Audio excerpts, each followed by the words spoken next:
Halo semua, balik lagi di channel Toraokun. Sebelum pembahasannya dimulai, silahkan klik tombol subscribe dan aktifkan lonceng notifikasinya supaya kalian gak ketinggalan info dan teori terbaru seputar One Piece.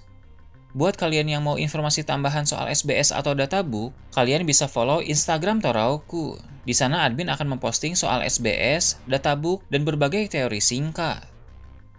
Sekarang lanjut ke pembahasan. Bocoran One Piece Chapter 1114 telah muncul di berbagai forum. Dalam video kali ini, channel Toraokun akan menjelaskan berbagai hal menarik pada chapter kali ini. Chapter ini berjudul Icarus Wing atau Sayap Ikaros. Judul ini diambil dari suatu cerita dalam mitologi Yunani kuno. Kisah ini biasanya menjadi contoh atau simbol dari ambisi manusia yang melampaui batas, yang pada akhirnya mencelakai diri sendiri.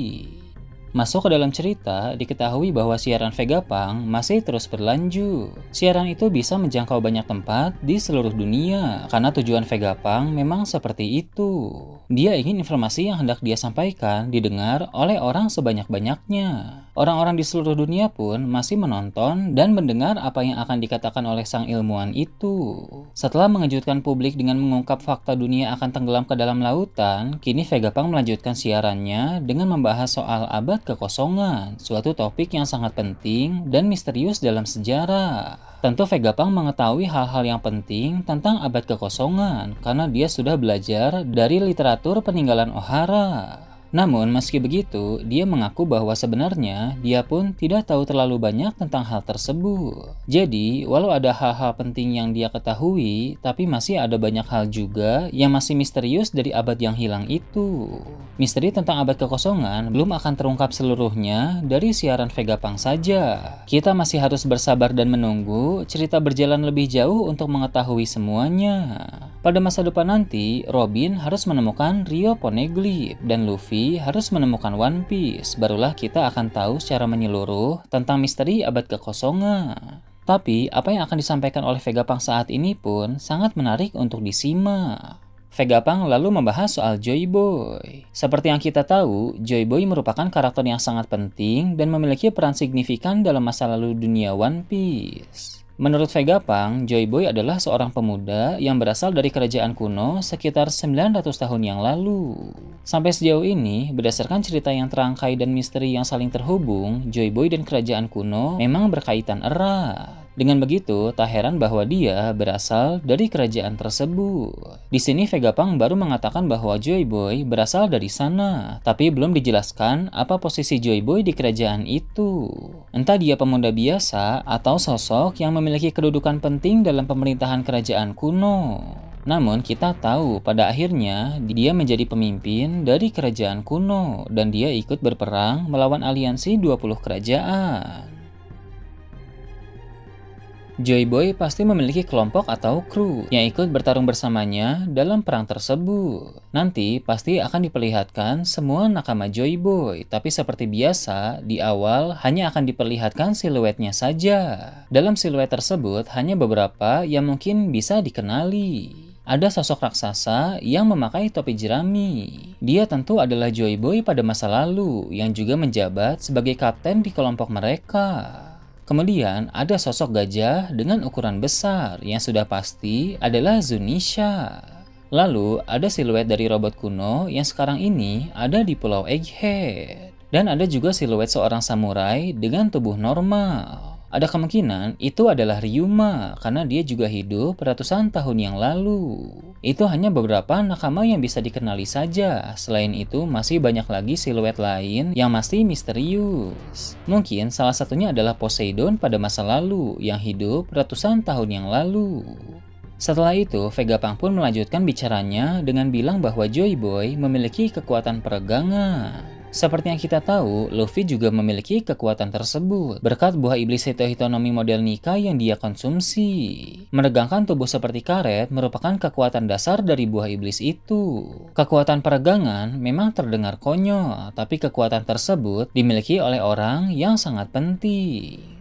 Selain memperlihatkan siaran Vegapunk yang membahas soal abad kekosongan dan Joy Boy, chapter terbaru pun akan menampilkan Mother Flame, senjata mengerikan yang beberapa waktu lalu digunakan oleh pemerintah dunia untuk menghancurkan kerajaan Lulusia. Wujud dari Mother Flame adalah api yang menyala di bawah semacam cairan dalam tangki. Jadi, nama Mother Flame memang cocok dengan senjata tersebut. Apa yang menyala itu bagaikan ibu atau induk dari api yang melalui suatu metode tertentu dapat dipakai untuk menghancurkan suatu pulau dengan cepat dan efektif.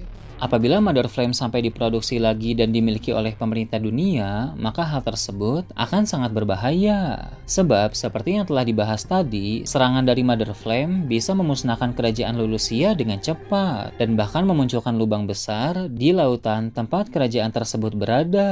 Tak berlebihan untuk menganggap bahwa daya hancur Mother Flame setara dengan senjata kuno, karena senjata kuno seperti Pluton pun disebut mampu menghancurkan pulau dengan satu tembakan. Sepertinya, Mother Flame ini bisa membantu proyek penenggelaman dunia untuk menjadi semakin cepat. Karena penggunaan Mother Flame menyebabkan gempa besar melanda dunia dan permukaan air laut naik setinggi 1 meter, seperti yang diketahui dalam chapter 1089.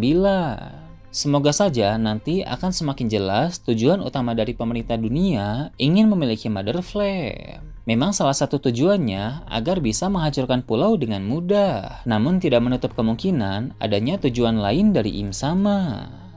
Cerita dalam chapter 1014 ini pun menampilkan semakin banyak reaksi dari orang-orang di seluruh dunia yang sedang menonton dan mendengar siaran dari Vegapunk. Antusiasme yang tercipta itu pun tidak akan sia-sia, karena hal yang Vegapunk bahas dan sampaikan terbukti sangat penting. Dia membahas soal dunia yang akan tenggelam, lalu abad kekosongan, dan juga Joy Boy, yang mana hal-hal tersebut sangat signifikan.